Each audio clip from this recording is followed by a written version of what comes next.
Кассиус Клей-младший, более известный как Мухаммед Али, был одним из самых выдающихся спортсменов в истории мирового бокса. Он родился 17 января 1942 года в городе Луисвилл, штат Кентукки, США, в семье домохозяйки и художника вывесок и плакатов Кассиуса Клея. Его отец считал, что является потомком известного либерального политика Генри Клея, который представлял штат Кентукки в Сенате США. Семья была представительницей темнокожего среднего класса. Боксом Кассиус-младший начал заниматься в 1954 году в возрасте 12 лет. Очень скоро он был уже обладателем 6 золотых перчаток чемпиона Кентукки и 2 аналогичных наград чемпиона страны. Все эти награды Клей получал на соревнованиях любителей, и в том же любительском статусе в 1960 году в возрасте 18 лет он был делегирован защищать честь страны на Олимпийские игры в Риме. С этой даты идет отсчет его мировой славы, где он получил золотую олимпийскую медаль в полутяжелом весе. В том же 1960 году он перешел в профессионалы и за первые 3 года одержал победы во всех 19 боях, в которых участвовал. С таким послужным списком он пришел 25 февраля 1964 года к своему первому матчу за звание чемпиона мира с тогдашним сильнейшим боксером планеты Сонни Листоном. Он был устрашающим соперником, на 12 лет старше Клея. Своих предыдущих оппонентов в борьбе за звание чемпиона он отправил в нокаут в первом же раунде. Интерес к матчу был огромен. Листон был явным фаворитом, однако Кассиус в 7-м раунде нокаутировал его и был признан победителем.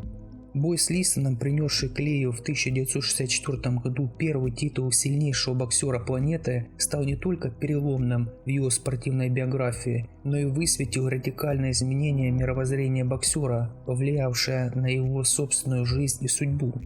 На следующий день после победы Клей объявил о вступлении в так называемую «нацию ислама», а через неделю лидер этого движения Элайджа Мухаммад объявил, что отныне нового чемпиона мира по боксу зовут Мухаммед Али, а свое прежнее имя Кассиус Клей назвал рабским.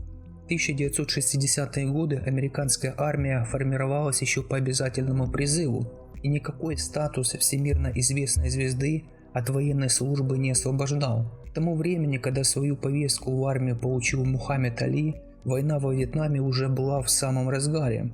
Он заявил, что служить не будет, обосновывая отказ своими религиозными убеждениями. Война противоречит учению Корана. 28 апреля 1967 года за отказ служить в армии Али был арестован.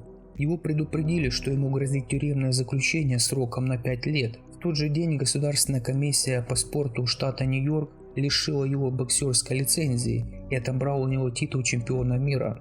20 июня суд признал его виновным, но Али подал апелляцию, и пока дело рассматривалось в судах более высоких инстанций, он оставался на свободе. В 1971 году Верховный суд США отменил вынесенный Али приговор, причем не в связи с его статусом выдающегося спортсмена и мировой знаменитости, а признав необоснованность решения суда нижней инстанции признать его право отказаться от военной службы из-за религиозных убеждений.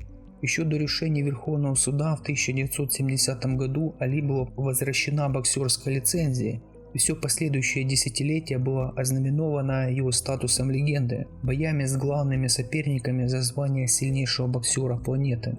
Успех Али сопутствовал не всегда, были и поражения, но почти каждый бой становился мировым событием. Первый же поединок за мировую корону против тогдашнего чемпиона мира Джо Фрейзера 8 марта 1971 года в нью-йоркском Мэдисон Сквер Гарден вызвал такой же гигантский интерес, что был окрещен боем века. Али проиграл, потерпев первое поражение в своей профессиональной карьере. Через 3 года в том же Мэдисон Сквер Гарден состоялся матч-реванш. Титул чемпиона мира на кону уже не стоял, поскольку Фрейзер к тому моменту утратил его, уступив Джорджу Форману. Али выиграл, открыв для себя дорогу к бою за звание сильнейшего боксера планеты. Бой с Форманом проходил в Африке, в Киншасе 30 октября 1974 года. Статус Али к тому времени достиг уже таких масштабов, что поединок получил эпическое название «Грохот в джунглях». Фурман был явным фаворитом. Ему было 25 лет, он был в расцвете сил и на пике своей профессиональной карьеры. К тому времени он не проиграл ни одного из 40 боев. Осознавая преимущество Фурмана в физической силе, Али победил его тактически. Он применил специальную технику, которая изматывала соперника, смысл которой состоял в уклонении от ударов, уходя на канаты. В итоге к концу 8-го раунда он сумел отправить Фурмана практически в нокаут и стал победителем, вновь громогласно подтвердив свой статус величайшего боксера. Грохот в джунглях не только укрепил репутацию Али, но и стал крупнейшим, почти мифическим событием в медийной, социальной и культурной истории Америки. Али окончательно стал легендой. Однако еще одно большое дело в боксерской карьере оставалось для него незавершенным. 2 боя с Фрезером привели к общему ничейному счету, а Али было жизненно важно поставить точку в этом важнейшем для него противостоянии. Как и первый поединок с Фрезером, бой века, этот поединок был назван как «Триллер в Маниле», который проходил 1 октября 1975 года в столице Филиппин. Тяжелейший, изнурительный бой продолжался все 15 раундов. Вновь применив ставшую для него излюбленную тактику изматывания соперника, Али в 15-м раунде был признан победителем техническим нокаутом. Несмотря на заявление об уходе из бокса, он продолжал боксировать до 1980 года, до тех пор, пока у него не начала заплетаться речь и трястись руки. В 1984 году врачи поставили ему диагноз болезнь Паркинсона, которая была вызвана многочисленными травмами головы, полученные на протяжении боксерской карьеры. Все последующие годы, вплоть до смерти, он боролся с этой болезнью. 2 июня 2016 года Мухаммед Али был госпитализирован в больницу из-за ухудшения состояния здоровья, вызванного проблемами с легкими. На следующий день, 3 июня, он скончался на 75-м году жизни. Причиной смерти Али стал септический шок, возникший из-за неустановленных естественных причин.